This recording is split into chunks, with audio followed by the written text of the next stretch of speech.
And I have a little story to tell you. That we were traveling back from Cleveland, visiting one of our sons, and I often bring food with me. We just had carry-ons, and I'll bring grapes, I'll bring some apples, some snacks. It's never been a problem. But I had bought a couple of mixes from an apple orchard, and those are always fun to get. Little mixes that look just like this. This is actually apple crisp mix. I had another mix, which was gingerbread cookie mix. And I've not made gingerbread cookies in a long time, but I thought, oh, this is fun. Looking forward to the holidays. I'll do that with our granddaughters. And TSA stopped my husband, because it set off their alarms. The gingerbread cookie mix. Why? Well, they went through this whole search. They said, well, there's chemicals in it. Well, that made me wonder, okay, what is in that mix? Do I even want to eat that mix? But after this full-on search, and they actually had to search him, everything through that. But I thought, what a story this is, that you can get stopped in TSA because of gingerbread cookie mix, of all things. It just sounded just funny to me. And they couldn't let us take it with us because it wasn't factory sealed.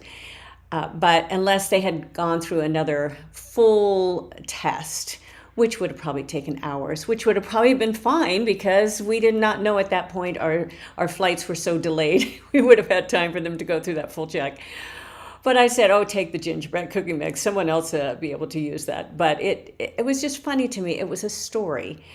And it brought the story message to the forefront because my interview for this week's podcast is with Tony Van Veen, who is the CEO of BookBaby, as well as CD Baby and Disc Makers. Fascinating interview, but really talks about helping people get their stories out to the world, their books out to the world. Last night, we were at an event, and it was with a PhD history professor and president of a college. And he told story after story. It was fascinating. I've never been a big history buff, but it was fascinating. His speech was fascinating, full of stories. And we tend to discount our stories. We discount the stories of our history, of our country, of people around us. And so when I write, people ask what my process is.